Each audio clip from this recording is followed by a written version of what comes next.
Hello.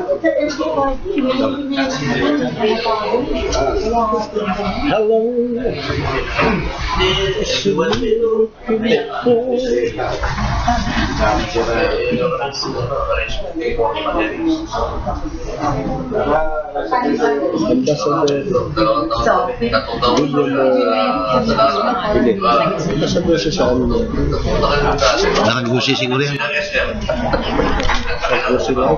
Gusi like. Tol. Tatakpan mo, Tol.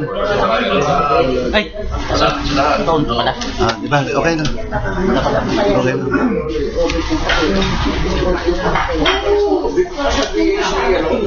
Ladies, magandang ulit sa inyo lahat. And we'd like to again thank you for your presence ngayong umaga sa ating regular na Broadcasters Forum brought to you by the Liga ng mga Broadcasters sa Pilipinas.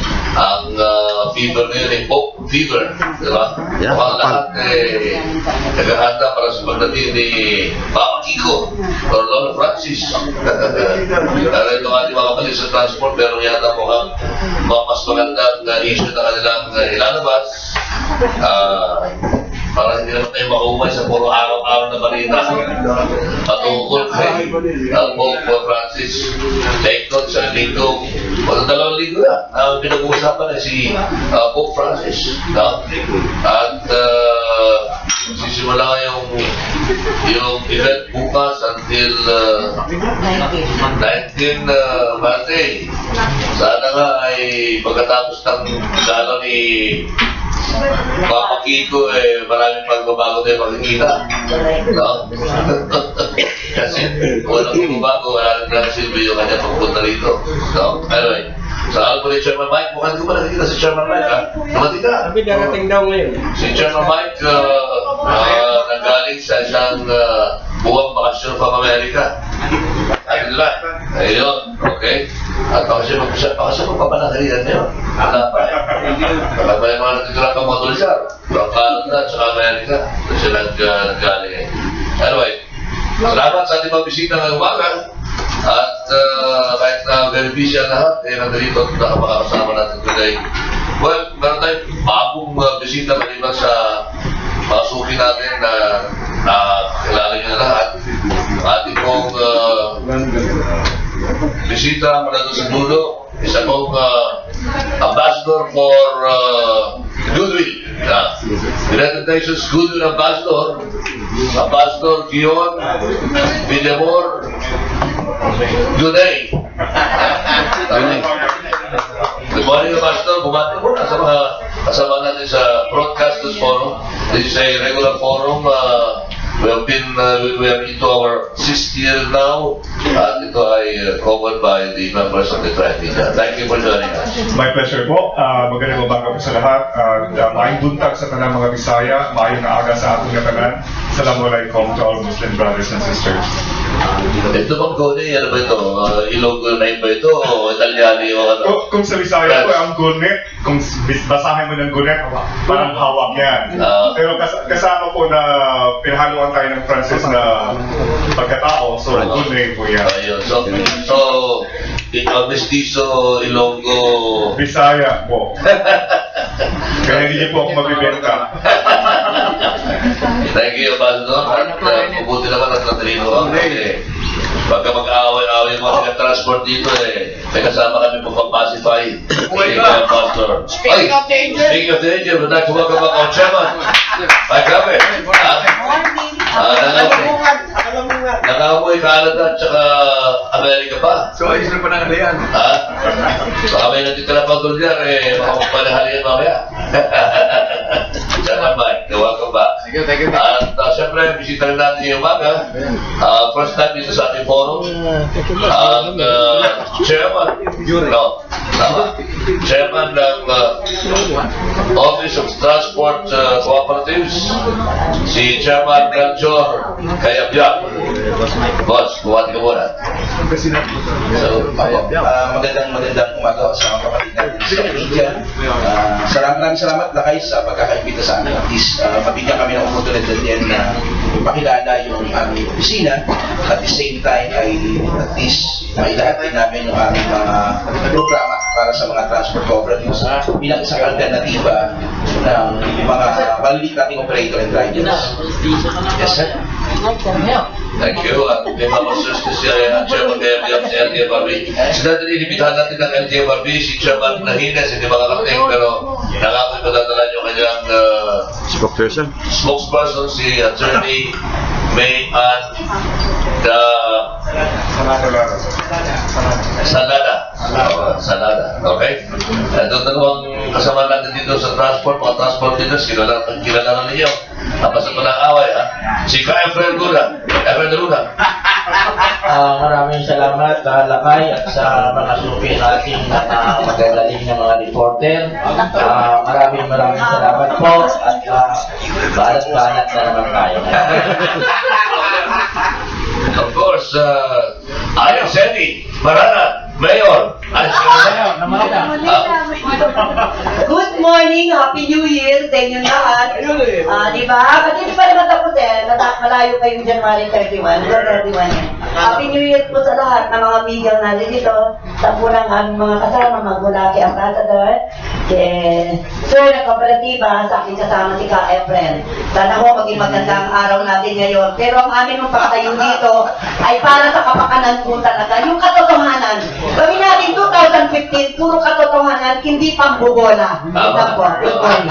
Tama, Aliceli. Ngayon, sama-sama ulit tayo. Aliceli, ngayon sama-sama tayo. Yes. Pagdating na to sa 2016, doon tayo maghihiwa-hiwa na ulit. Tatamahan kita, Kalakay. Kasi kung talagang meron kang plano, ang transport pwede sumama sa'yo. Pero ang gusto namin, pag sumama kami sa'yo, kinakailangan yung totoong kasama kami, bahagi kami sa inyo. Kasi mukhang wala na ngayon yung, alam ko yung sinasabi mo, party list, ano? Okay, thank you. Alright, thank you, gentlemen and ladies. Una-una, Sir Pastor, masabi muna natin sa direct. Sir Pastor, first time nyo dito sa ating forum. Anong goodwill, anong good news na pwede nyo parating sa amin? Unang-una po sa lahat, for the very first time in the history ng Pilipinas na napagkaisa natin ang lahat ng major religious groups through an advocacy called Aawitang Handog. Yan po ay isang interreligious faith na ginawa po namin for a cause sa mga biktima ng Yolanda. Specifically doon sa mga bata po na hindi nakayanan na eskwela. Kasi, syempre, the government is working, the private sector is working, pero the main question is, may mga kakayahan pa ba yung pamilya na may palatag yung mga bata sa eskwelahan? Wala na po, because they can hardly eat 3 times a day, gawa ng Typhoon Yolanda. So, for the very first time, sa inyong pong lingkod, napalipok muna po lahat yung mga religious groups. Namely, from Iglesia ni Cristo, from ang Dating Daan, Church of the Latter-day Saints, the Seventh-day Adventists, from Kibuloy, and etc. po. So that's a reward for the Philippines for the very first time. Interfaith. Ano tawag dyan?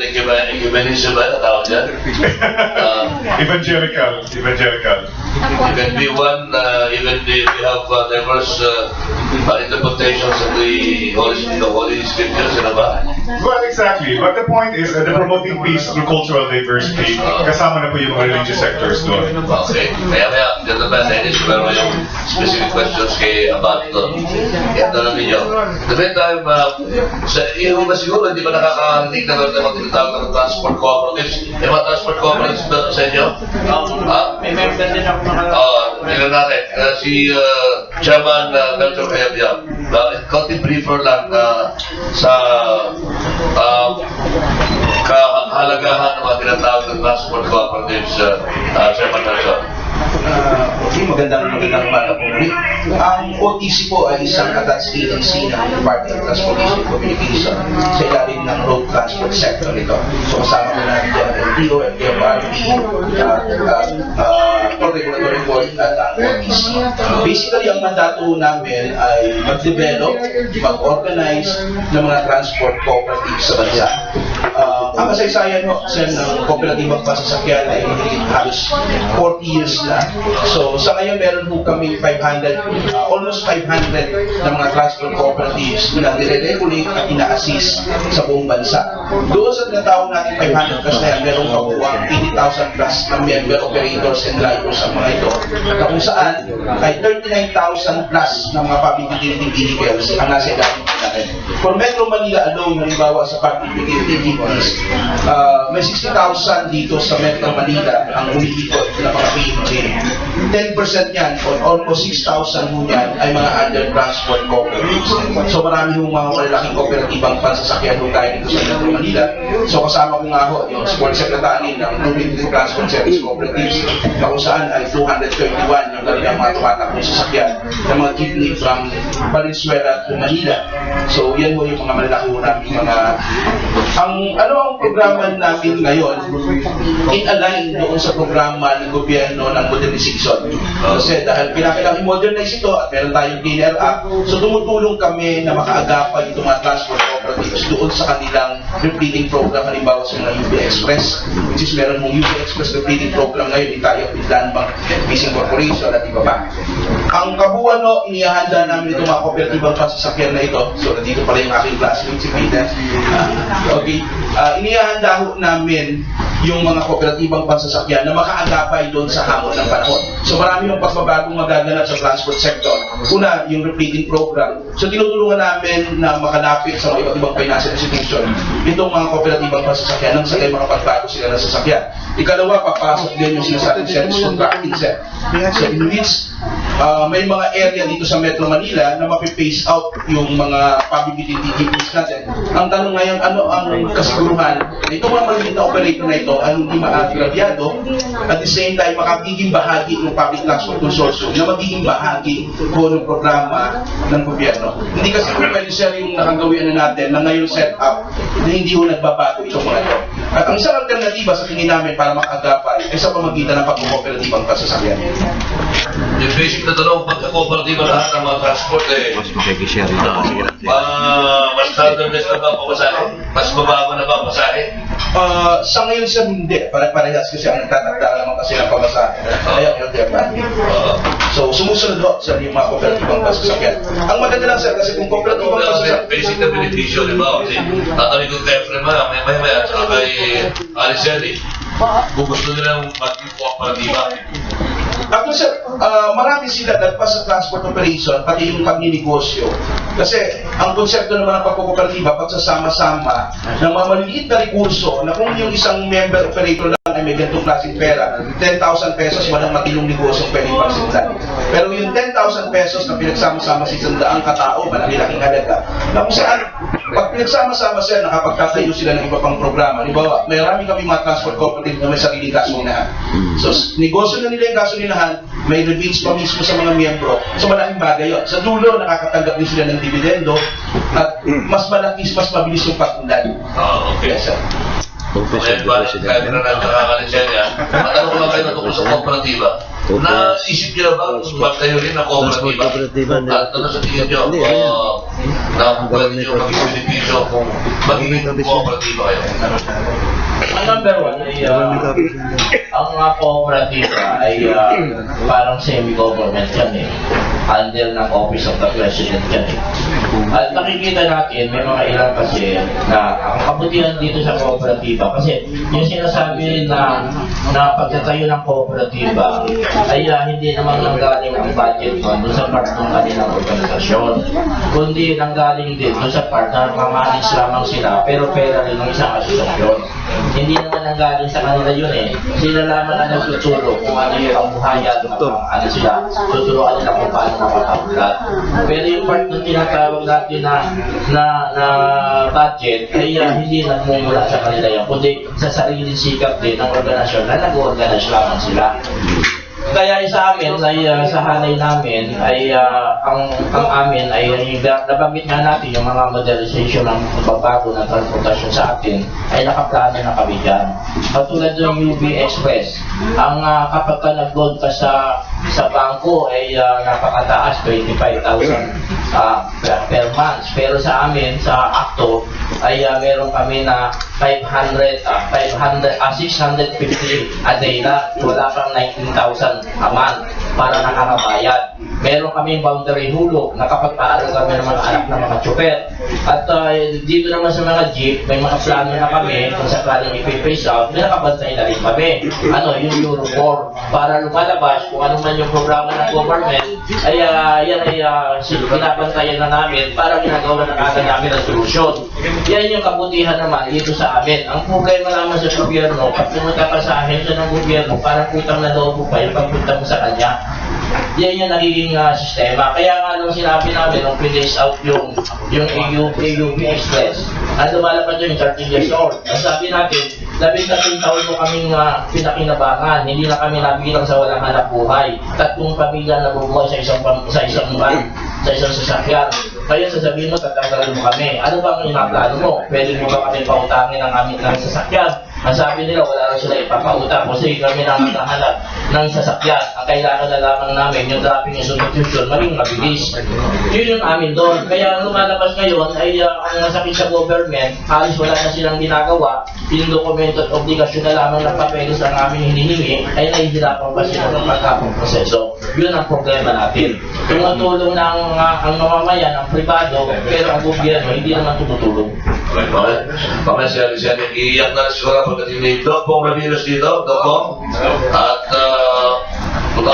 transport na pinag-usapan namin dito. Si Doc Pong naman ang ino-overhaul nito, katawan ng tao. Overhaul sa makina ng sasakyan. Ito naman, katawan ang ino-overhaul nito. Just in case gusto niya magpa-overhaul sa kanya. Hindi ko lang. At mga ilang minuto, 2 hours na overhaul. Yan. 2 hours overhaul na katawan. O, Aliseri. Pakalasog-lasog na yung mga Naisip mo ba, Aliseri, naisip mo ba mag-cooperatiba rin nung araw? Iba pa umanhin, kasi nung araw pa, sa panahon ng asawa ko si Romy Maranan, talagang kami yung karamihan sa mga operator na nakakabit dyan, kasi nakakabit sila ang namamahala yung pangalan ng kooperatiba, tapos Valenzuela Transport Cooperative. Hindi kanila yan sa transport cooperative yan. Kung sakaling may mangyayari sa isang sasakyan na hinila ng aksidente tapos ang halaga na babayaran mo ay 1 milyon, walang 1 milyon yung transport cooperative na yun. So, kung attachment of all property, yung mga sasakyan ng mga nakakabit yan, pwedeng hilahin lahat. So, medyo may tulong doon, medyo kawawa naman ang isang operator. Bagamat, hindi ko sinasabing hindi sila nakakatulong sila. Kasi, no-choice ang mga tao kung walang makuha ang prangkisa, they have to join.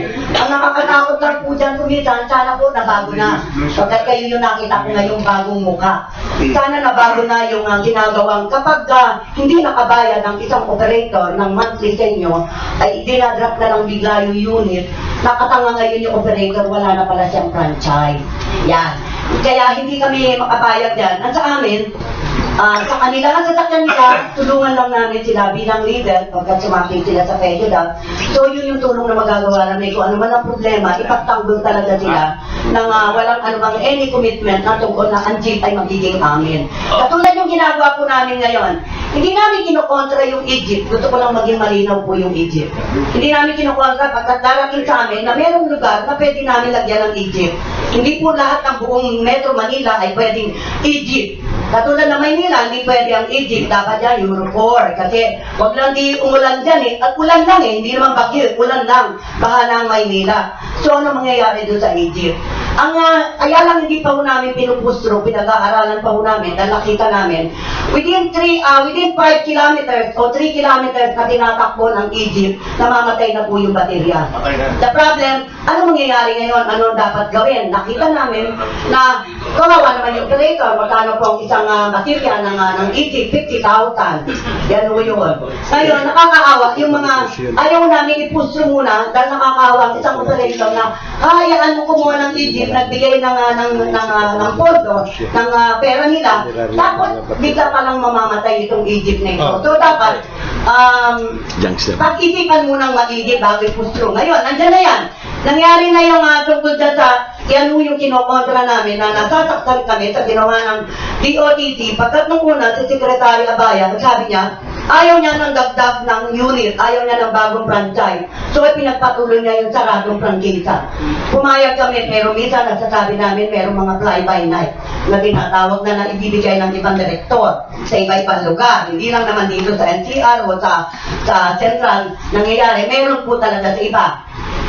Bawal ang PA na mag-issue. Meron pong memorandum na ginawa si Chairman Swansing, Lord Swansing, nung araw nung siya maging chairman ng LTFRB, na bawal po ang PA na mag-issue noong 2009. Ngayon, nagulat kami dito, nag-file ng application, karapatan, i-file mo sa LTFRB kung aaprubahan ka, kung wala mag-o-oppose, okay lang, kung meron para tuloy-tuloy. Pero ang ginawa, mukhang nagmamadali. Nagtataka kami bakit biglang-biglang inisyuhan ng PA. Yan mo yung ang sakit sa kalooban. Kami may mga problema kami sa hanay namin. Prangkita na pinatay nilang bigla because of the memorandum. Tapos pati registro tumatakbo ngayon. Pumakayag sila na naglalagay kami sa ibang pinapayagan nila. Tapos eto, para sa akin, illegal ito eh. Hindi maganda. May pinipili sila. Iba yung tinitingnan at tinititigan. Okay. Diba? Wala mas ka-comment pero makasagot sa akin. Pero si ka-comment kasi nung nalas na niya nandito, naalala ko lang, nalas na nung nandito, nagamo kami na baka pwedeng magsama siya ng mga taga-media na umakit ng Baguio. Gamitin yung, Egypt yung comment. Sa Quezon Road. Kaya isang akyatan sa Baguio. Wala pa eh. Ha? Wala pa siyang invitasyon sa amin na sumama sa pag-akit ng Baguio na galing yung nagamit yung Egypt o tawag nila ng pera eh. Comment. Na yung ilang mga piraso niya na ang alam ko tumatakbo na yun may bandang Mindanao. Nakita ko doon sa tapat ng sa Visayas. Sa Visayas eh. Anyway. Sige, question sa tayo. Ganun ba? Kung kanino gusto magtanong, meron na yung ambassador dito. Si Ambassador Gonay. At si Chairman Keviam, si Kyle Fred, at saka si Alincena nandito. At nandito si Doc Bo Ramirez na pwede rin sumagot sa inyong mga tanong sa wellness. Yan. Ambassador, meron ka bang kinalaman sa pagpunta dito ni Pope Francis? Kasi sinasabi mo, unification of religious organizations, etc. As a representative of the Solidarity Belief of the United Nations, kinakatawan po natin ang recent na talaga sa akin as bilang International Youth Council Advisory Board, together with Joy Belmonte and former Secretary Esperanza Cabral. Now, being the chairperson, because I'm not a political appointee, I am a career diplomat, so we are on the plans also of how the youth can connect to the leadership of the Pope in the world. So yun ang mga plano na ginagabay ng International Youth Council Pilipinas. And to the knowledge of everybody here na kapwa-Pilipino, ang IYC Pilipinas po ay ang prime youth commission ng United Nations na nandito po sa Pilipinas na nakatalaga. And that's for the knowledge of everybody, okay? So now we have to address and in line with the programs of the youth organization, because particularly our youth organization in the Philippines comprises sa tinatawag na the power of 25 million. Meron ba kayong audience kay Pope Francis? Of course, we have a representative and audience with the Pope. This week, sa kanya pagdating dito, meron ba? Yes, we will be together with Cardinal Salas and Papa Nuncio Giuseppe Pico. You have any specific concern na gusto iparating kay Pope? I will address that not being the advisory council, but of course the National Youth Council President Alvin Dakis. Okay. Welcome natin si Attorney May Ann Salada. Tama ba? Salada, sorry. Attorney May Ann Salada. Siya po spokesperson ng LTFRB at in behalf of Chairman Ines na PCPC. Kasama sila sa mga frontliners sa preparasyon sa pagdalaw ni Pope Francis de Battery. Attorney, welcome. Salamat po. Salamat po sa pag-ibigay po sa LTFRB. Well, kilala mo na si Chairman Keviam ng Office of Transport Cooperatives, si Kyle Fred. at saka si Alicetti, no? At si Ambassador Gunay. At nandun din sa dulo si Doc Bong Ramirez kung gusto mo magpa-wellness. Okay, questions na. Siguro, LTFRB muna. Bago yung mga questions, ma'am. Ano bang bago na pwede mong iparating sa ating mga kapatid sa hanap buhay? Ma'am. Bago ko ngayon, kanina lang po nasa board.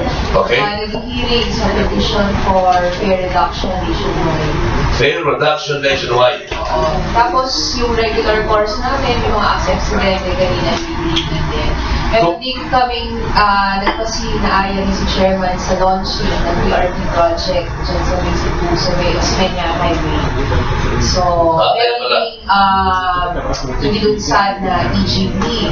So, iba't iba po mga bagong at mas modern mode of transportation na hindi po dati natin po sa Pilipinas na ngayon ay ini-introduce na as part of the modernization program of the government. Egypt, you're saying yung comment yan, ma'am?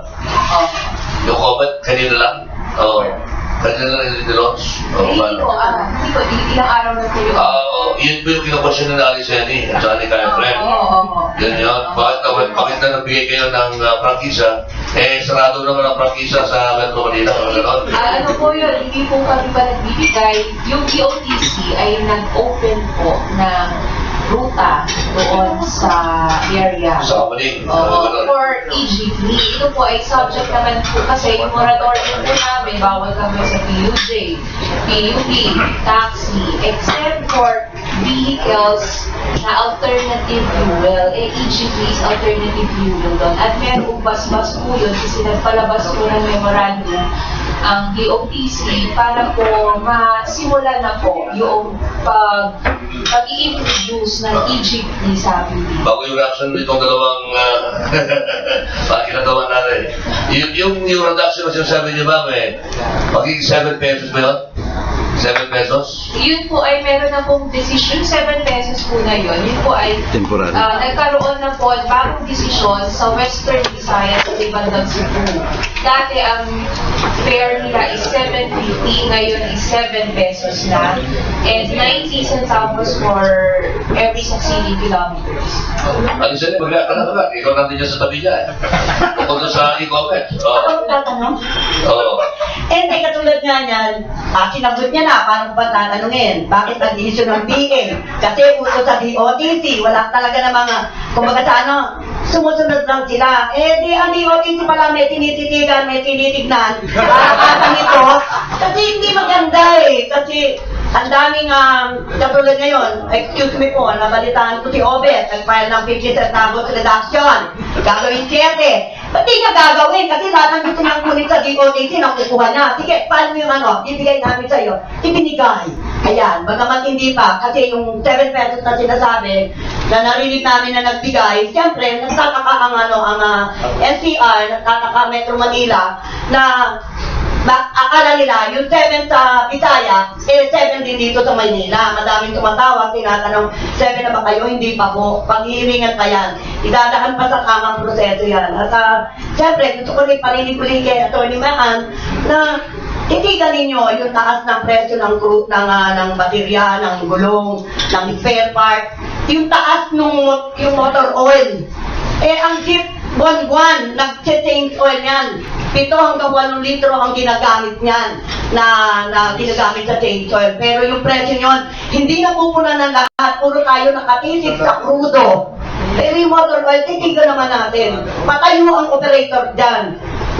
Kawawa sila pag tapos siyempre pag nagbaba ng pamasahe, magbababa din ang boundary. Imagine mo, pang boundary mo 400, 300 na lang ngayon. Usually nung di pa nga bumababa nagbababa na ng boundary ang driver. Bakit? Hindi kumikita dahil sa traffic. Bakit puro yan ang tinititigan? Hindi nila titigan yung traffic.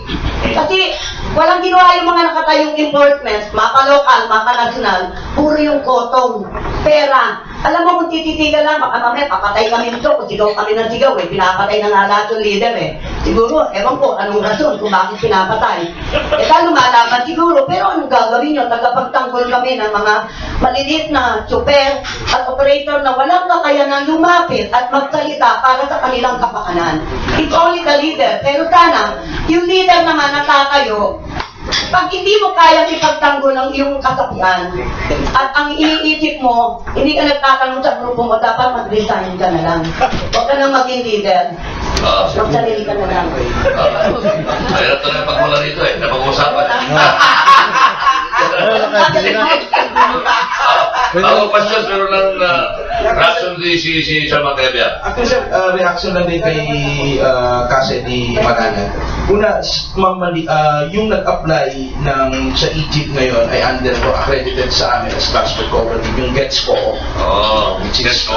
Yes, ginamit kayo, pero alam namin si Obed yan, ginawa na lang ganon.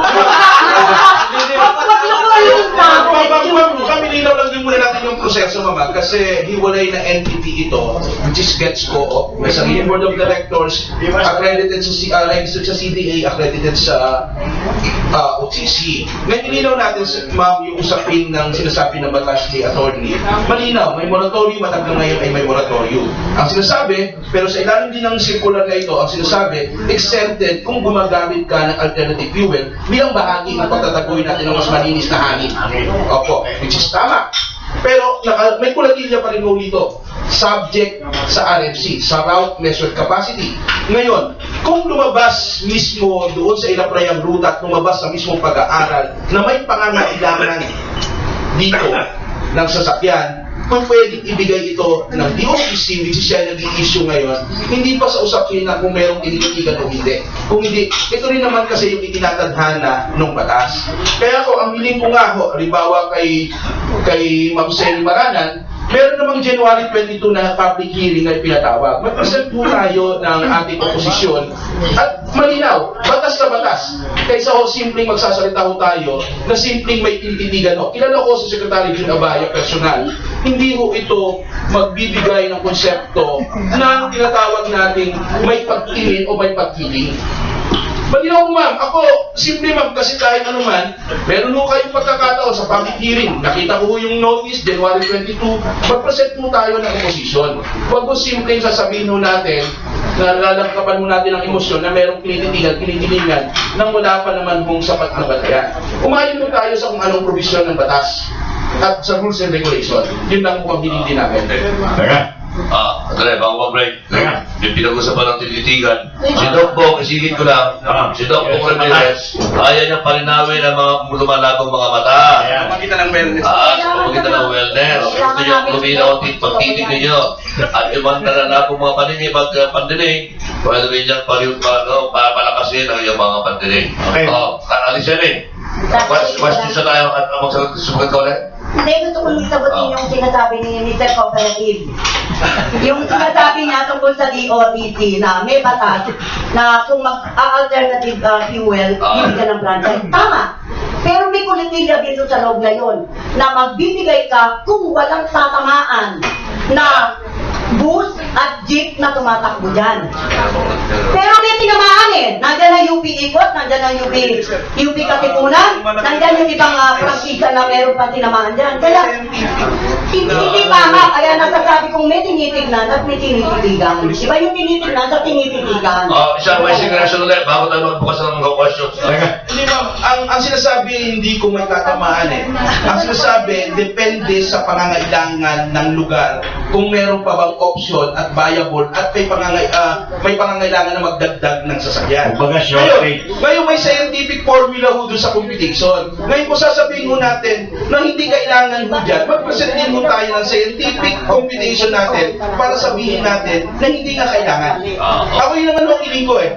Kasi binibigyan naman mo tayo ng sapat na pagkakataon para ito ay questionin sa pamagitan ng tinatawag na itinakdang January 22 na public hearing ng LTFRB. Doon mo tayo mag-present. Kaysa ako kasi nagpe-present tayo kaagad sa media, tapos hindi naman mo tayo makapag-present ng sapat na batayan ng ating scientific computation bagay sa scientific formula na hindi kailangan yung mga sasakyan na yan sa area na yan. Mr. Cooperative, sasagutin ko po. Huwag niyo sabihin, hintayin. Tama. Hintayin natin ang hearing. Pero kinakailangan ipaalam na kagad to pagkat iba ang ugali ng gobyerno ngayon. Kung anong gusto nila, yun ang masusunod. Kahit mamatay ang kanilang maliliit na tao, papatayin nila. Yan ang aking nakikita at nakasanaw. Okay? Sige muna. Nasa muna, bago tayo magbukas. Ano? Kasi ang Init talaga eh. Dapat magsalita ang cooperative ay ang kinakatawa niya gobyerno. Pagkatapos, ang point dito ay dapat ay tinignan muna kung may mga tatawaan at kinausap muna kami. Kasi kung halimbawa natin, sinasabi mo na palusot na may hearing naman, etc. Ay kailangan sa umpisa pa lamang, pinag-uusapan na yan, bigyan kami ng protection. Ngayon, yung mga area ng mga tatakbuhan nila ngayon, ay kami na yung tumatakbo dun eh. Ngayon, kung halimbawa naman na kailangan natin ay tao, saan lugar sa Metro Manila at hindi puno ang rota. Kaya nga hanggang ngayon, wala na kami kinikita eh. Dapat tinitingnan natin yung ganong klaseng proseso. Ang inaano natin yung pagbabago, kaya ngayon nabanggit natin kanina, kami pa lamang ay nag-isip na eh. Kung sakaling i-face out kami, may mga kapalit na kami, hindi na kami kailangan turuan o gumawa pa ng batas sa kooperatiba. Kaya ang namin dito ay dapat ipaalam lamang, respeto sa bawat isa. Kasi ang nangyayari ngayon, wala nang respeto yan eh. Kung ano yung naisip nila, yun na lamang ang gagawin. Dapat hindi ganun yung klase ng proseso ng ating gobyerno. Okay. Question, Sachi. Okay. Para kay Ambassador, palamigin muna natin. Medyo kumukulo eh. Isipin muna natin. Ambassador, ngayon, with regards to the National Youth Commission, ano ba mga proyekto na nagawa ng inyong mission or advocacy? Well, in the first place, muna, to call off the heated arguments here, being in charge of the pleadings of the resolutions of the United Nations, I should say that the three rebuttals of the both parties are given respect already up to that na lang, okay, for both parties in international rules and standing. Now, regards to the National Youth Council, we are promoting really the rights and advocacy of the mga mamamayang Pilipino, especially na hindi pa sa kaalaman ng lingid na mga media dito, that there is a soft power of increase of human trafficking in our country. We are noted already as a continent for the third ranking in Asia. So we are combating that in terms of human rights practices and advocacy. Second, the National Youth Council will promote a learning process through our partnerships with the CSRs, meaning of the companies and corporations, because all the companies and corporations now are practicing their own CSR in what term? To avoid paying taxes to the government. So that's our advocacy in response to the presence of the International Youth Council in the country. And sa diskusyon po kanina, may I inject a little of the international understanding, no? That the world, through the conventions of Geneva, that we are all adhering already to the sustainability of power. So meaning to say, usable power na po ang kailangan natin. So, you have to think that even the Middle East, there is already a depletion of oil and fossil fuels. So don't make it happen that the Philippines will become a what? A nurturing standard for the prime profit powers to come in. You cannot allow that to do so. Or else you will become Americanized, sodomized even to that extent. Wala naman sigurong gustong maglaad na manalo ang mga ibang foreign countries to intervene our country just by using our mineral resources, correct? Yes? So we have to adhere the fact that we are gearing into that movement in advancement and in line to the technologies and advancement of the entire nation. Remember, why are we still not behind with the two terms of the integration goals of the United Nations? Because in the ASEAN integration, we are 2 terms behind for education. So we are still rebattling with all the conducts when in terms to cooperatives and whoever is granted, but because we have to adhere to the path of transparency in the governance. Kung sino malapit, siya ang nabibigyan ng franchesa, ng kooperatiba, and who enjoys the best of the taxes? They themselves. So you have to adhere to that fact. Thank you. questions? Pwede na mag-question? Sige. Okay. Kit Lagari, okay, TV. Una question ko dito kay Atty. Salada, ano? Kanina napag-usapan yung mga prangkesa. Tanong ko sa inyo, ma'am. Na-acknowledge ba ng LTFRB na merong kabit system pa rin hanggang ngayon? At ilang sasakyan, ilang units ang meron na kasama doon sa kabit system? At paano nyo ito hinaharap? Actually, yung kabit system po, that is an illegal mechanism na nakatago po talaga yun. So from time to time po, hindi wala po kami estimate kung ilan yung nakikabit system. So from time to time po, nag-discover po yan at nagkakaroon, nagiging isa sa mga grounds po for revocation or suspension of that license. At isa rin po yan sa mga grounds kung bakit on the ground may mga ilang applications like student transfer, hindi na because may nakita na nag-i-engage sa kabit system. So, ibig niyo po sabihin, sa ngayon, as of this moment, allow kayong numero kung ilang kabit na units ang meron sa LTFRB. Sa ngayon po, wala po kaming estimate na kung ilan talaga. Kasi masasabi, kaya nga po sabi ko sa inyo, yung kabit po yan yung under the table, hindi naman, yung patagong transaction na it is very possible for you to really have a listing of how many are those engaging in the kabit system. It's what is currently happening is that sa everyday screening, sa everyday hearing ng mga application, pag i-resent na yung mga papers, may mga application na na-deny because merong indication ng kabit system or merong mga franchise na na-cancel na tapos biglang na-discover na ay nag-engage pala sa nag-cut na yung prangkisa tapos na-discover later on na nag-engage sa kabit system na kinakancel na ng board. Pwede po ba ito na yung termino kabit na yan? Maraming dito natamaan dyan eh. May condo na lang.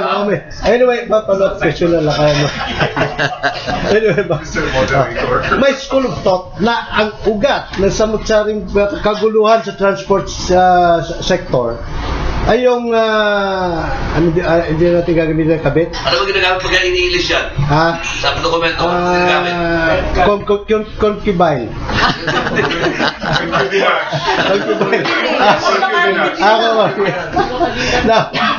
May malaki ang paniniwala, ano ha?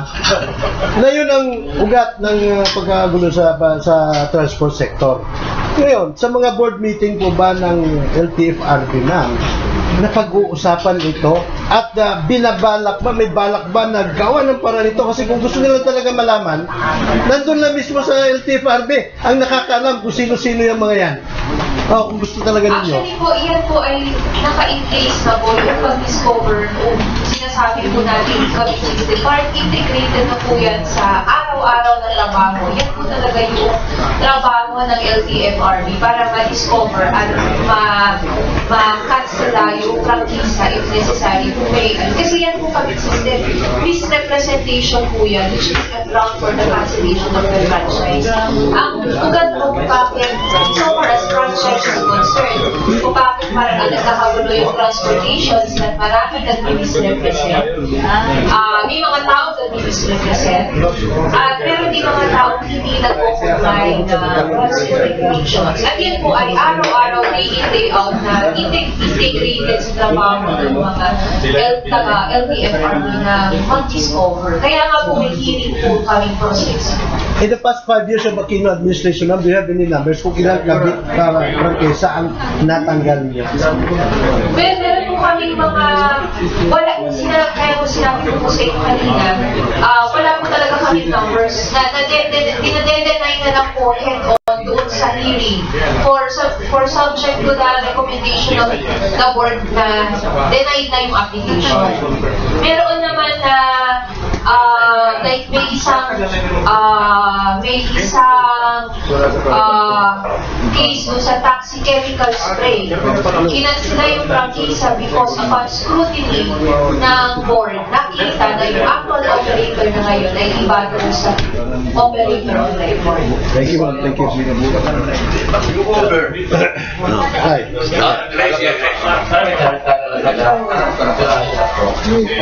Kung tuloy po siya kami lang pag-usapan, ay imbestigahan natin yung cooperative.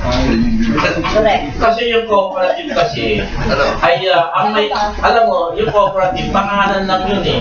Ang binigyan talaga ng franchise doon, yung unit. Ngayon, yung mga nakaramihan nakakabit doon sa cooperative, gusto nila mag-individual na eh. Kaya lang, hindi magawa dahil yung black propaganda nila, yung franchise, nasa pangalan ng cooperative. Pero ang katotohanan, walang unit ang may franchise. Pero kapag hindi sila nakapagbayad ng 25 pesos a day bilang sa pag-upa ng franchise, tatanggalan sila ng franchise, ililipat sa bagay na naman na unit.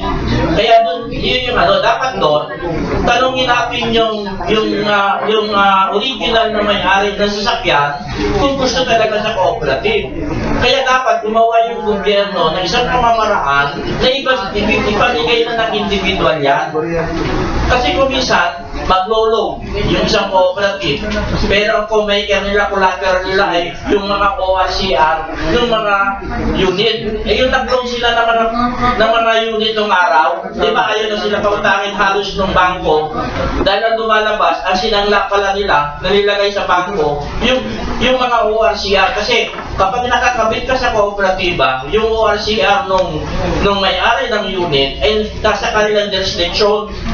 Kaya lumalabas yung pangalan. Kaya ang akin nga doon, imbestigahan dapat ng LTFRB na ang may franchise dapat ay yung unit. Yung unit ang may franchise, pakitang tao lang naman, formality lang naman yung tao ang may franchise eh. Hindi naman yung tao na mamasada eh. Yung unit, kaya nakalagay doon, ay pag binigyan ka ng franchise, nandun nakalagay sa decision, yung chassis number, plate number, motor number. Pero yung tinatawag na pangalan ng tao, ay hindi naman yun yung binigyan ng right. Ang binigyan ng right doon, yung unit. Kaya nga po yun yung sinasabi ko, na karamihan, kaya ayaw namin mag-member ng cooperative, dahil nga doon sa sistema, ay kinukolektahan lang, parang apartment, kolektahan ka ba naman ng 25 pesos a day? Baka dahil pagdating ng tinatawag na renewal, sila pa rin yung magbabayad ng extension of validity na kinukolektahan pa rin ang cooperative. Yun yung ating inaano natin. Kaya kung ayusin yung kabit, dapat ay imbestigahan natin yung cooperative.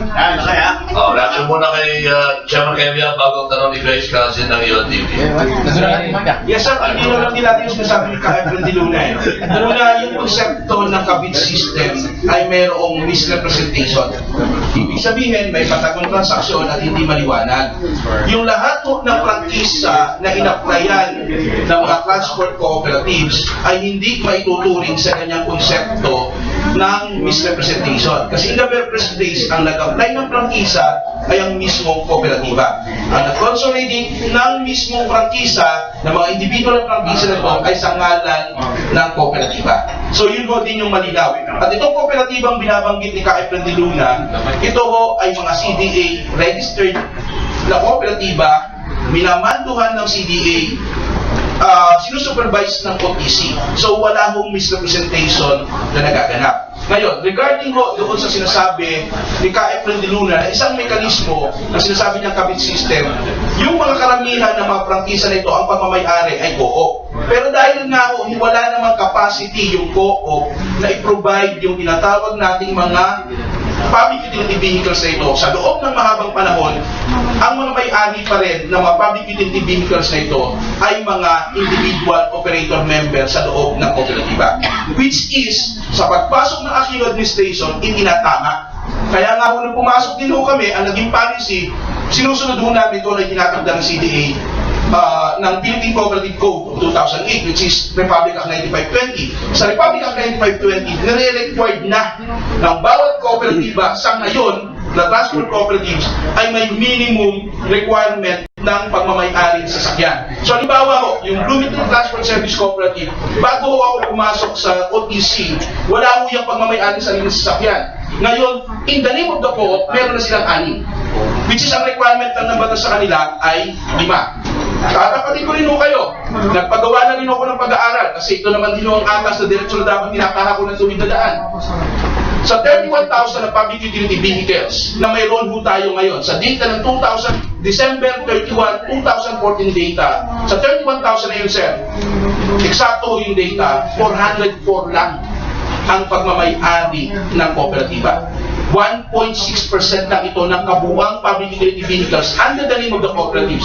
Kaya nga ho, ang tinatahak po namin ngayon, for the next 2020, ang target po namin sa 2020, lahat po ito magiging pagmamay-ari ng kooperatiba. Kasi yun naman ho ang isang tunay at ganap na kooperatiba. Which is, tinatama namin yung napakahabang panahon na itinatama ko namin ngayon. Kaya hindi na rin ho totoo yung sinasabi nila kasi ni Maran at Efren de Luna. Possible ito, dati pa ho yan yung setup na ang pinag-uusapan mo lamang ay pagbabayad lang ng 25 pesos na daily dues na hindi na ho yan nangyayari.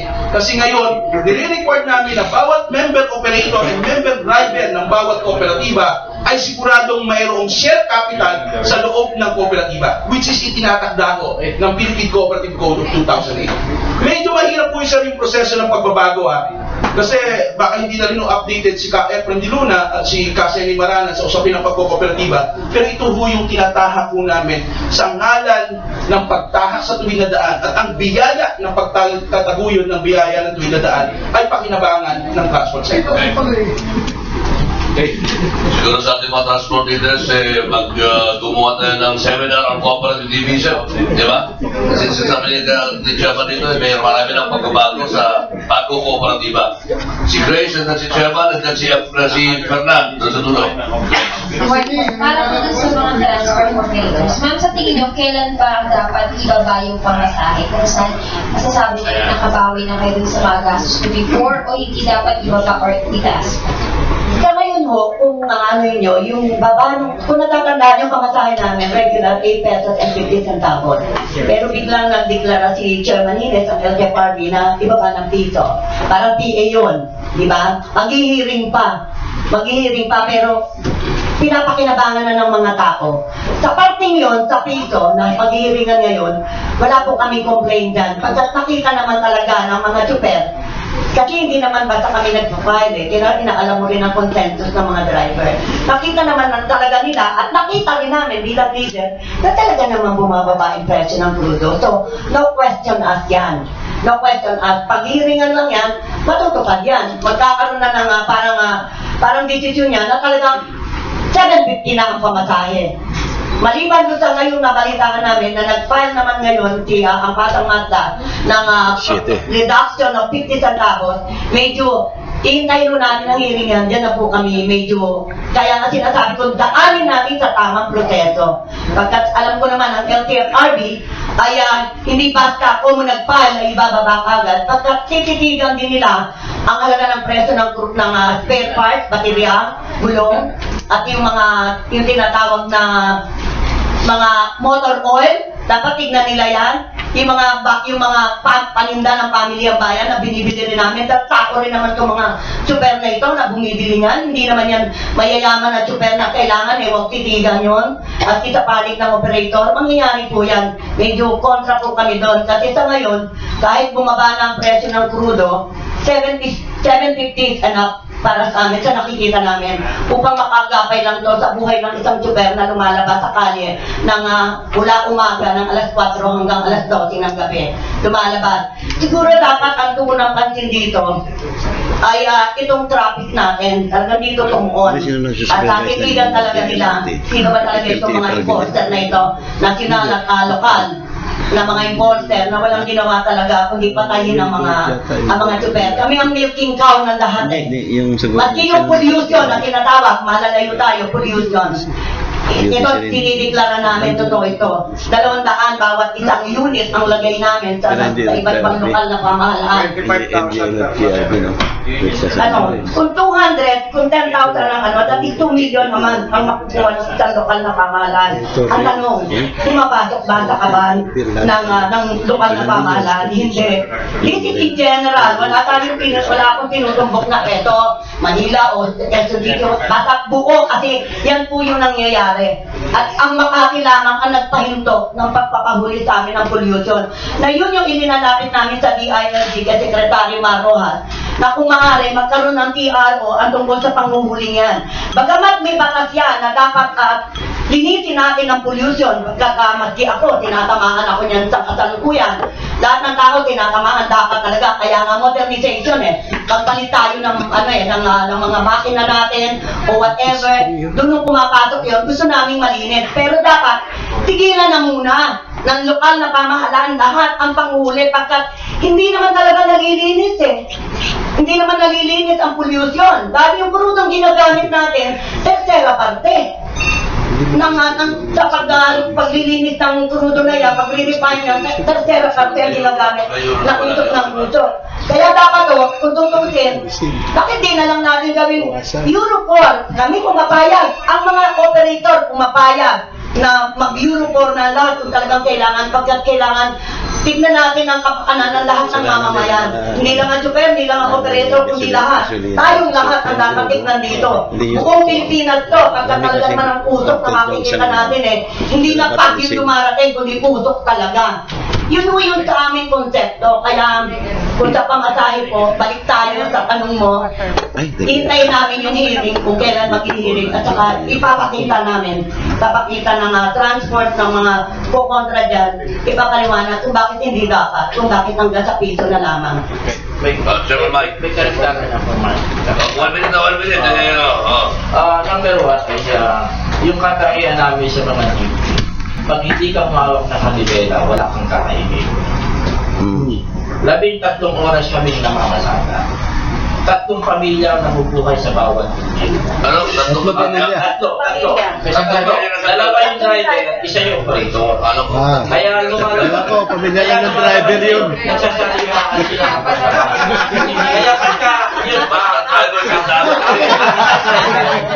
ang isang driver, pag hindi ka kumita, yung kinain nila kagabi, kailangan kumita sila ngayon. Matulis ka Kinabukasan, wala na naman silang labas, yung isa na naman driver ang lalabas. Ganun po yung uri namin.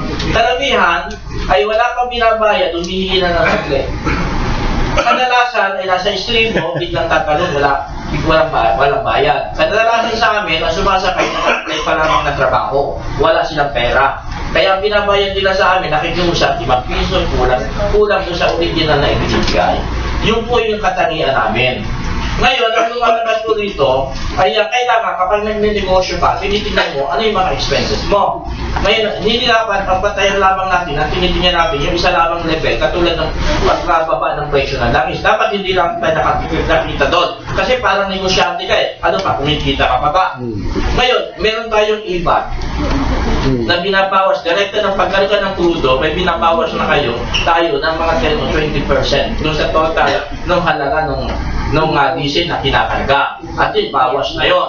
Pangalawa, yung spare part, hindi naman nagbago. Bagkus tumataas pa. Pero ang tinitingnan lamang, yung pamasahe ng jeep. Pangatlo, yung sinasabi natin, yung yearly tax. Meron kami tinatawag na quarterly tax. At meron kami local tax. At meron kami mga terminal fee. At meron kami tinatawag na iba-iba pa na mga expenses. Lagay, kasama dapat daw, yung mga lagay, yung auto, etc., yung traffic, dapat nakikita natin yan. Kasi kung ang tinitignan mo lamang ay yung part ng kinikita ng driver, dapat ay hindi ka lamang nakatugon doon. Ngayon, ang sistema nito, doon sa ganung forma, dapat ay nakikita ng ating pamahalaan yung ganung concept. Kaya nga po yung sinasabi natin ay sa ngayon ay lagi na lamang kami ang nagbibigay. Bakit kami pag hindi umawak ng manibela, walang direktang kinikita, swertihan kapag kumikita, nasa amin nakatutok yung pagbaba. Bakit yung LRT, MRT, na mga negosyante na milyon-milyon ang mga puhunan, kayo kung kailan gusto nila magtaas, nagtataas sila. Dapat ang tinitingnan natin. Ano ba yung uri namin at uri ng iba na pinagbibigyan? Sila maglagay, kayo hindi. Magulo talaga ang transport, kahit kailan. Ang personal interest kasi pag hindi inalis yan, walang katayin din. Ganito ang tanong ko kay Atty. sa LTFRB. Ang gobyerno ba may pag-aaral na ilan ang kailangan sasakyan? Halimbawa dito sa Metro Manila.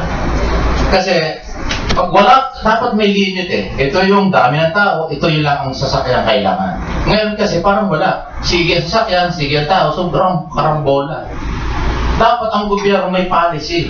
Ito ang 5 milyon o 20 milyon ang Pilipino sa Metro Manila.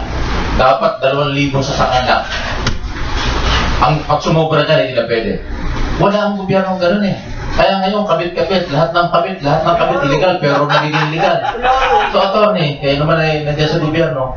Yan ang tanong ko, meron na ba kayong pag-aaral? Ilang unit ng sasakyang public transport na kung tawagin ang kailangan ng taga Metro Manila?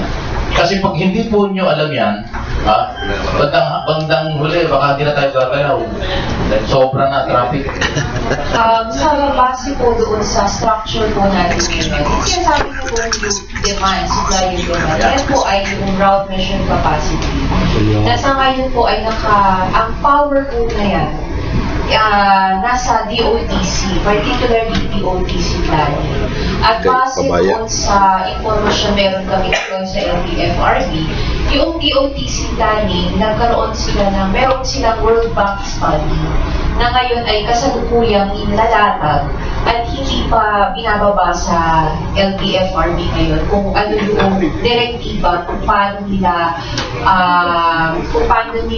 nakikita yung plano 5 to 10 years from now. Nasa planning stage pa po yan.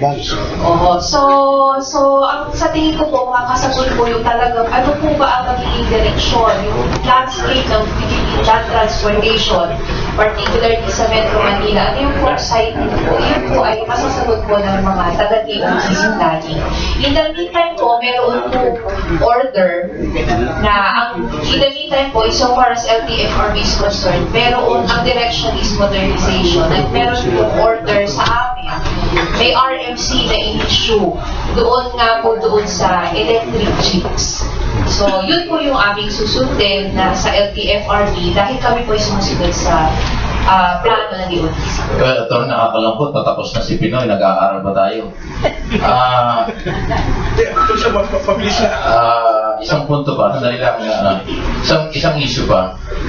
Ang LTFRB ang nagbibigay ng franchise. Bakit DOTC plan ang tatanungin namin? Ang kayo nagbibigay ng promesa, kaya nagkakaroon ng unit sa hali. Hindi naman yung DOTC planning, attorney. Dapat kayo, mayroon kayong alam na ngayon na ito lang ang kailangan. Sa ayaw sa gusto nyo, ito lang. Hindi na pwede. Wala nang additional kasi grabe na ang sobra. Ngayon, tanong ko na tatanong. Sa inyo bang pag-aaral ngayon, sobra na ba ang sasakyan sa Metro Manila o kulang pa? Ayun po, ganito po yun. Base po sa batas na ginawa po sa amin, yung structure po talaga namin, kami po ay sumusunod lang sa DOTC. Yun po yung aming superior. So, hindi po kami pwedeng hindi kami pwedeng manguna sa aming superior. Kaya dahil po naging superior si DOTC kasi ang direction po talaga is magkaroon ng overall planning. Hindi po kami yung basta patsa-patsa lang na magkanya-kanyang determine. Kaya nga po meron pong memorandum na binabasa amin previews. Yun po yung moratorium na sinasabi doon sa LTFRB. Itigil nyo na yung pagbibigay ng prangkisa dito sa certain number of denominations. Kinukuha na namin ang kapangyarihan nyo para mag-issue ng route measured capacity. Kasi yun po yung, meron po talagang kapangyarihan ngayon ang DOTC over LTFRB. So sa ngayon po, as it is, yung power structure, ang pag-determine po ng supply and demand, which is RMC, ay nasa DOTC. Sa ngayon po, meron po, makikita naman po natin, meron po kakulungan sa iba't ibang areas. Hindi lang po sa Metro Manila, kundi pati po sa iba, lalo na po sa probinsya. Kaya po si Chairman, based lang doon sa kapangyarihan na meron kami ngayon, nag-conduct ng rationalization ng mga ruta sa provincial, ng mga provincial buses para ma-serve yung mga underserved routes without adding additional units on the road. Paano po yun? Pahahabain o paiigliin lang yung mga ruta ng kanya-kanyang units ng iba't ibang bus in such a way na efficiente sa operations. Ma-maximize ko ano, kasi bawal mo kami magdagdag ng bagong unit on the road na walang abiso o walang pahintulot mula sa DOTC kasi po, sila po, pinuporma po nila, pinaplano po nila. Alin po kaya yung magandang, ang pag-iisip po ngayon ng DOTC, ano po ba ang magandang forma ng mass transportation? Ito bang certain na ruta na ito? Pang-bus? Ito ba yung pang-mass transport na? Anong klase? BRT, LRT, MRT? Ito po yung mga long-term projects na inaasikaso ng DOTC. At meron nga po, syempre, time na kailangan bukunin kasi yung kapital na kailangan po natin, lalo na sa paglalagay ng mass transport system, kailangan po talaga ng iba yung pag-aaral at napakalaking infrastructure na kailangan. Mr. President, sila lang. Okay. Ang ano ba yung kanilang ginagawa nila, kabit-kabit, di ba? Parang dikit-dikit. Ang dami talaga niyan eh. Nagiging lingas Google lang. Pag marami kasamang media, si chairman marami inuhuli. Pag wala ng media, wala ng hulihan. Yun ang masakit, lingas Google lang eh. Walang mangyayari sa buhay natin, nakakalungkot. Kasi hindi naman sa nawala ng pag-asa, kaya lang paulit-ulit na ganun. Kasi unang-una, wala naman kayong kulang yung manpower nyo. Dito lang sa Metro Manila, kulang pa yung tao nyo eh. Paano pa kaya buong Pilipinas? Kaya ang daming pasaway kaysa matino. Ang daming gusto lumusot kaysa daming singit kaysa sa legal. So, ewan ko, hindi ko alam, napakalaking hamon sa gobyerno kasi ng public transport. Dumadami ang problema, hindi nababawasan. At kung kulang pa ang kalaman, dagdag na problema yun. Insofar, mahirap po talaga yung aming trabaho at hindi naman po natin masasabi ng lingas sa lupon kasi nagtatrabaho lang pag naandyan ng media kasi nakikita naman talaga doon nakikita ko na stretch na yung duties ng mga nagtatrabaho sa amin. So, nasa opisina sila, tapos lalo na sa technical, nag-inspection pa sila sa labas. So, in that regard, kailangan talaga namin na napakaraming inspektor. At isa sa mga achievements ni Chairman ngayon is sa pamamagitan ng koordinasyon sa Kongreso, nabigyan po kami ng budget para magkaroon kami ng additional na 145 na inspectors. So, iyon po, kaya po kami nagpapalabas ng announcement para yung mga kababayan po natin na walang trabaho, na gustong magserbisyo sa bayan, sana po ay kung nataisip po nila, makisama po sila sa LTFRB, mag-apply po sila ng trabaho at maging po sana tayo, tapat po tayo sa ating mga trabaho kung sakaling mapalan tayo makukuha bilang isa sa mga inspector. Ano yung inspection nun, ma'am? Yung mga bus units, yung mga terminals, yung mga garage, yung mga compliance po ng mga bus operators sa memorandum circular na in-issue ng LTFRB simula noon hanggang ngayon. Yung talaga muna, pare. Bago si Fernan. Yung talaga muna, bago si Fernan. At saka ikaw, Jimmy. 1, 2, 3. Microphone, please. Doon. Yung questions ko po ay parang kay Amba. Yung question ko kay Ambassador. Ambassador, kanina po nabanggit nyo na may ayon sa pag-aaral ng UN ay second left behind pagdating sa edukasyon ng Pilipinas. At bilang Ambassador po, ano po yung ginagawa ng tulong lalo na sa tribal community natin sa Mindanao? Yun lang po. Tribal community. Yes. Kasama ko yan. Pareho po tayo kasi ako po isang ordained dato na Manobo tribe of Mindanao. Yes po. So, nagawa po tayo doon because not for implementing the project but adhering the principles of preserving the cultural minorities as per the mandate of UNESCO. Lingit po sa kalamanan natin lahat because everybody's fighting about transport and all that. Let's go down to the least attended provinces. Now, the Manobo tribe, as everybody should know, is the third largest community in the region of Asia, containing in the Maagusan marshland, no? Because they are in the fluvial community since in the time of Memoria. So through our efforts, nabigyan po natin sila ng school, which means the Manobo the first floating Manobo school in the Philippines. Kung buhay pa po si Lolo nung time na yun, na panahon na yun, na pinuntahan natin, nakikiss ko na po si Lalang, yung babaeng asawa ni Lolong. Those are our contributions, and then we are promoting more of that in the country. Jimmy, Sir, Jimmy ko. Jimmy. Fernan muna. Fernan. Fernan muna, kaya pa si Fernan yan. Malakas, hindi. May tinitigan. Sa tinitingnan. Kasi kanina narinig yung tuloy sa daan. Ito hindi tuloy na daan, ligaw na daan. Hindi ko na alam kung kaya sagutin ito ng LTFRB, baka ituloy yung DOTC, pero yung dito yung mga transport leader, baka sakali. Pag bagong salta po kayo sa Metro Manila, galing probinsya o kaya foreigner, ang gagawin po ninyo, bibili kayo ng mapa eh. O kaya, titignan nyo sa internet, sa Google, yung mapa, updated po yun. Pero pag sumakay po kayo ng mga public transport, papunta kayo sa NAIA, ang nakalagay na karatula, signboard, MIA. Panahon pa po ng Marcelo yung MIA eh. Hindi ina-update ng mga super yung mga signboard nila. Papunta ka sa classmate, papunta ka sa Pegasus, ang nakalagay sa jeep, pantrangko. Wala na pong pantrangko dyan, ang tagal na. Sasakay ka ng bus, bababa ka na Magallanes, sabihin sa'yo ng driver, man-trade, wala na po yung man-trade ko, nasunog na eh. Mali pa po ako, Antonio Arnaiz na yung Libertad sa Pasay. Hanggang ngayon, Libertad pa rin yung sa karatula ng jeep. Nililigaw po natin yung mga biyahero, yung mga mananakay. Baka pwedeng aksyonan ito ng LTFRB, makipag-collaborate sa Department of Tourism, kasi nakakasakit po ito sa ating ekonomiya eh. Naliligaw, at pati yung imahe ng Pilipinas, masama po nililigaw natin yung mga turista. Thank you. Thank you. Pagka dumaan ka, pagka gusto mong magbutin, tapos siya.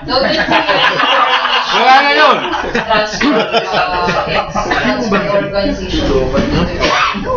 Pakisabihan po yung mga miyembro po natin na yung Hindi, mga... ma'am. Hindi, tama po yung sinasabi ni Kapatid, no? Yung pwede Kaya sa inyo yung tinutuloy, kayo yung may karapatan na kapag nag-hearing ng extension ng validity ang isang franchise, you have to change it.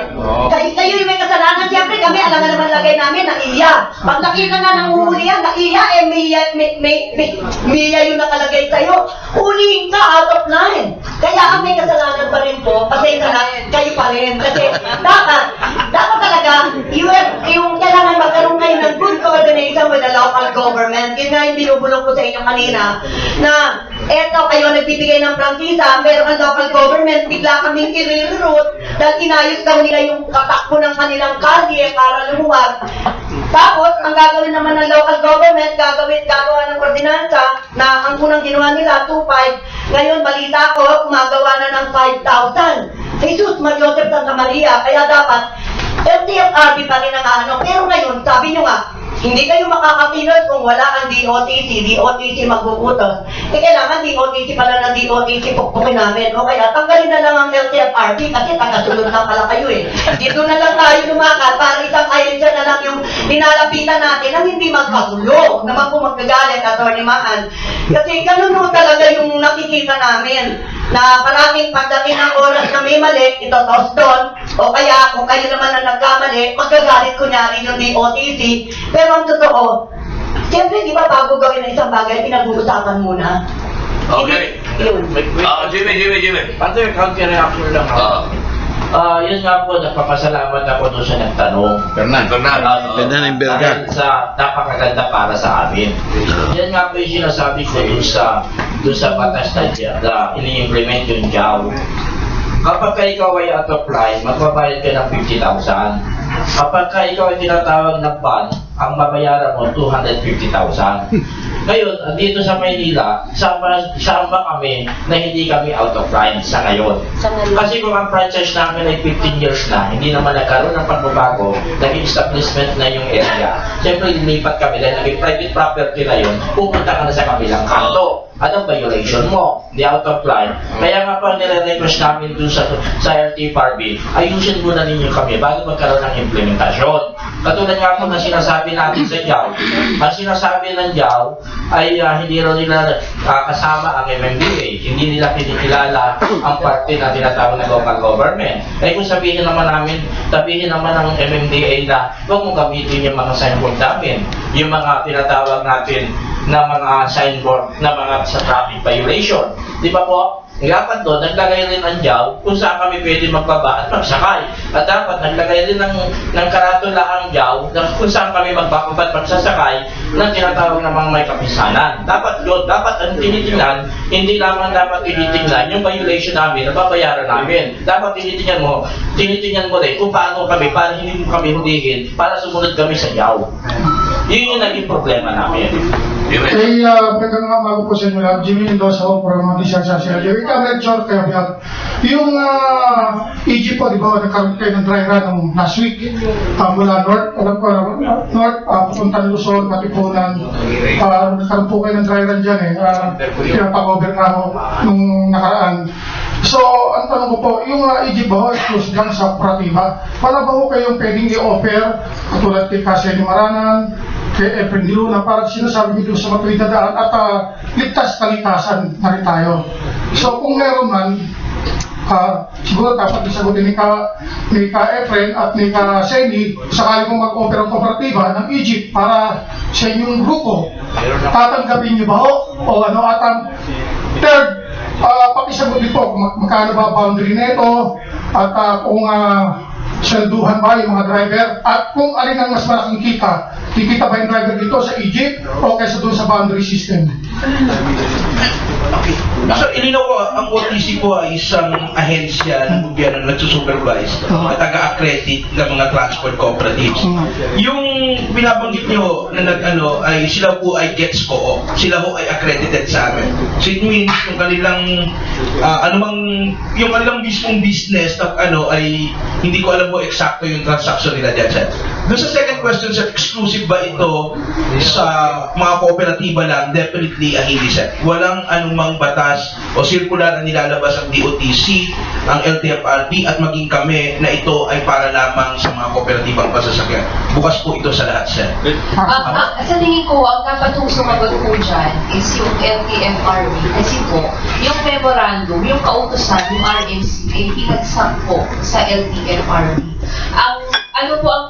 Ano po ang katungkulan ng LTFRB? Ang katungkulan po ng LTFRB ay mag-accept ng applications at mag-grant ng franchise after due notice and hearing. At mag-grant lang po yung franchise kung na-comply yung certain conditions na nakalagay po doon. Actually, marami po ang conditions doon sa RMC na wala na po akong dalang kopya ngayon ng memorandum. Pero yun po yung scheduling pa sila, yung nakaschedule, yung mga trips, yung mga ganun po na mas angat po yung serbisyo, yung kalidad ng serbisyo, hindi po yung katulad ng ordinaryo na pasada, na jeepney ruta na ating nakasanayan na hindi po ganun, mas advanced, mas service oriented yung nakalagay na specifications doon sa RMC issue na open for 20 units. Ito po ay open hindi lang sa kooperatiba. Pwede rin sila. Oo, sila po. At saka hindi lang po sila. Pati po sa kung sino pa po operators, ibang operators, kahit po kayo, na kung kaya nyo po mag-provide ng serbisyo na makaka-comply doon sa mga requirements na in-issue ng DOTC service. Ibig sabihin, katulad sila, may sarili ng ruta. Papalitan lang ng agent, pwede yun. Alam namin na pwede kami. At hindi namin kinokontra ang agent. Gusto namin maging malinaw to. Kapag nakatuto kami sa tinatawag na modernization. Ang pinag-usapan lang namin na hiningi namin na meron kami opposition yung grupo ni Boy Vargas ay may opposition sa DOTC na ang sinasabi namin kasama kami dyan na ang opposition namin ay okay na mag-modernize tayo, magpalit tayo ng Egypt in a way na magda-drop and substitute, hindi magbibigay ng bagong prangkisa pagkat ayaw namin dumami ang sasakyan lalong makakagulo-gulo, hindi makikita ang mga super, Okay. yun. Kasi nakita ko na si Kapitan. Sana si Kapitan. Ibig sabihin, nandito na si Kapitan, mag-wrap up na tayo. Bago tayo mag-wrap up, siyempre si Doc Pong Ramirez muna sa mga servisyo kanya kung pwede ipagkaloob sa atin.